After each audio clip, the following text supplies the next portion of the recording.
Here's a quick summary of the spell cards I went with and why. There's only one real important spell card, I think, and that's Robin's Memento card, Death Spiral. For the rest, I try to choose low-cost spell cards that I could quickly cycle through to set up for the next use of Death Spiral. That being said, I kind of chose them so they all have, some purpose. The Shotgun spell card, mainly to generate additional mana, with on-hit attacks. Shockwave is a cheap card for survivability, also kind of, helps clear bullets. The swords, mainly because, again, they're cheap, but also they help deal with, those little eyeball things that, kind of shoot the bullets. Garbage collector, again, because it's cheap. But in a pinch, it also helps generate mana, because it combos really well with the next card, Armageddon. Basically, it's a screen clear, but then, when you clear the screen, it's nice to just have a couple other pieces of mana floating around. Yeah, and then I guess it also gives you a little bit of time to reset.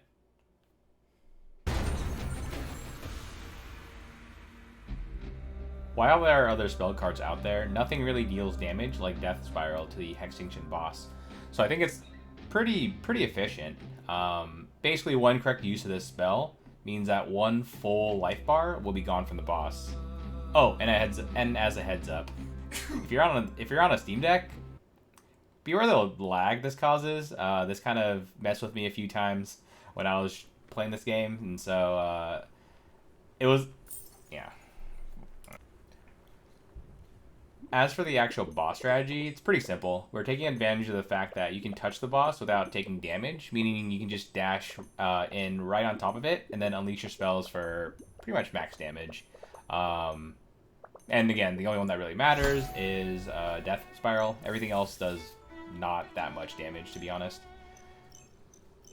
Unless you're extremely good at these types of games and can dodge everything, this strategy is more or less a race against time, where you're trading your health and armor pool to get in close and unleash Death Spiral, then just try and dodge and survive until you can get your next use of it.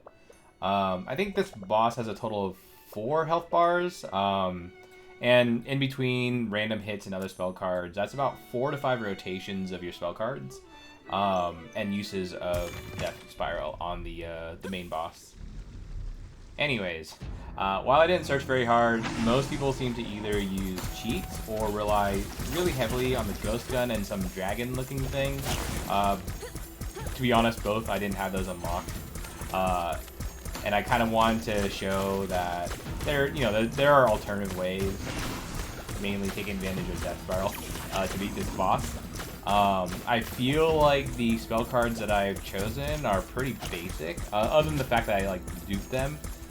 So if you don't have duplicates, then good luck. But yeah, the last boss with the right spell loadout should be doable. I think it's usually when you kind of rely on spell cards that you use for other bosses and other just a normal progression, that the last boss becomes, it feels like it's pretty impossible, just because it has so much HP to chew through. Well, I hope this helped. I really enjoyed this boss fight. I liked it because I felt like it was designed in a way to nudge you really heavily into using Robin's Memento card, Death Spiral, to beat it. In a way, it kind of felt like if Robin didn't, go the way she did, she would have had a real chance at beating Hextinction if she was the Knight Witch to do it. Anyways, I hope this helped. Just kind of throwing out another way to beat this boss, in a way that I thought was pretty fun. Anyways, good luck.